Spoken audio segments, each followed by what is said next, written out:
So this is going to be a full review on the Diamondback Release 1, aka Bart. It's obviously not a paid review. I bought this bike with my own hard-earned money, in sort of in a roundabout way. If you want to see how I got this bike, go watch my other video about the best, worst day of my life. Shameless plug to my own channel. Either way, I've had this bike for a little bit over a month, and I put roughly 125 miles on it. Spent a weekend at the bike park, been pedaling around a bunch. So here are my thoughts about this bike. Pros. So the build kit. It came with everything you need to build the bike. What? Shock pump, tools, pedal wrench. So way more stuff than you normally get.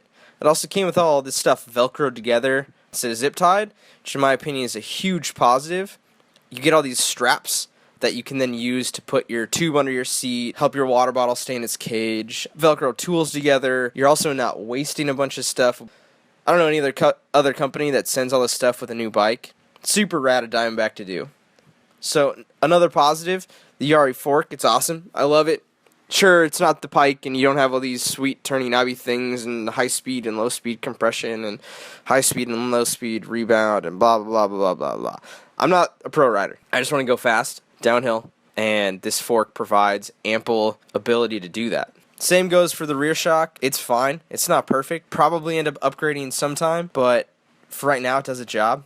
I had to put some spacer reducer rubber banding things in it so I could run the sag around 35%, 30 to 35% to make the link level, as Diamondback says to do. But like, this is totally personal preference and, you know, whatever. The Geo and like the 150-130 combo, their Geo's right on. It's super easy to get off the ground. It's incredibly flickable. It pedals really well.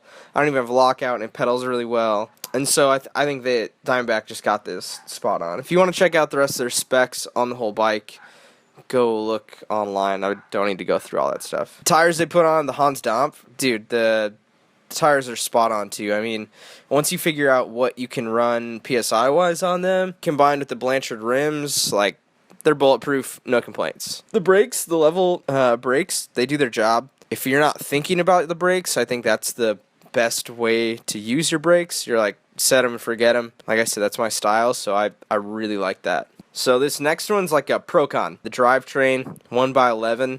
It's all NX group set. So I've had some funky issues. I'm not sure if I'm super hard on things, but I already broke the shifter and replaced it with a GX shifter, and the NX derailleur is going to be replaced soon with a GX derailleur. The 1x11 is great though. I mean, it gets you up stuff, it gets you down stuff, it does what it should. I don't think people need to get sucked into all the, oh, it only has 11 teeth instead of 10, and my range is all blah, blah, blah, blah. If you're looking for an Eagle group set on a $2,500 full suspension bike, you're crazy. Maybe someday, maybe even in 2018 with the GX Eagle, but that day is not today. And I think it does what it needs you to do. You go uphill, you go downhill, and you do it pretty good. On to the cons list. It's a pretty short list. This happened to my hub. Found this when I was cleaning my bike. I took my rear wheel off. This whole thing fell out. So that holds in my cassette and the bearing. So this whole thing just popped off. It was actually sitting in the wheel with a small gap about this far. So it was sitting like that.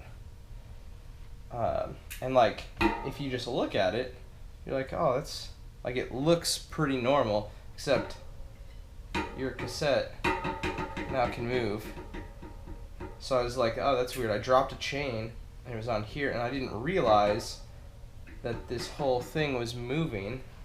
You know, the derailleur NX component's not my favorite. I think that, you know, if we would have just had the GX derailleur and the GX shifter with this group set, I think it would be fantastic, but that probably would bump up the price by $250. So I get why Diamondback did it. Another con would be like, it's a heavy bike. It weighs 32 pounds. Like, cool, dude. Just cut back on a burrito. Like, it's not that heavy. You can pedal. If you can't pedal it, then just get more fit. It doesn't come with a dropper. It's sort of a downside, but with what you're saving, just go buy one. In my opinion, I think that all bikes should be 1x and have a dropper. It makes shifting easier with the 1x, and it just makes like learning how to ride so much easier. Whatever. But I did end up buying a Crank Brothers Highline 160. Thing's amazing. If you don't have a dropper, go buy one. They're a couple $100, but totally worth it. That's my cons list. So not really a ton of cons. I think it's a great price bike. It's a great bike.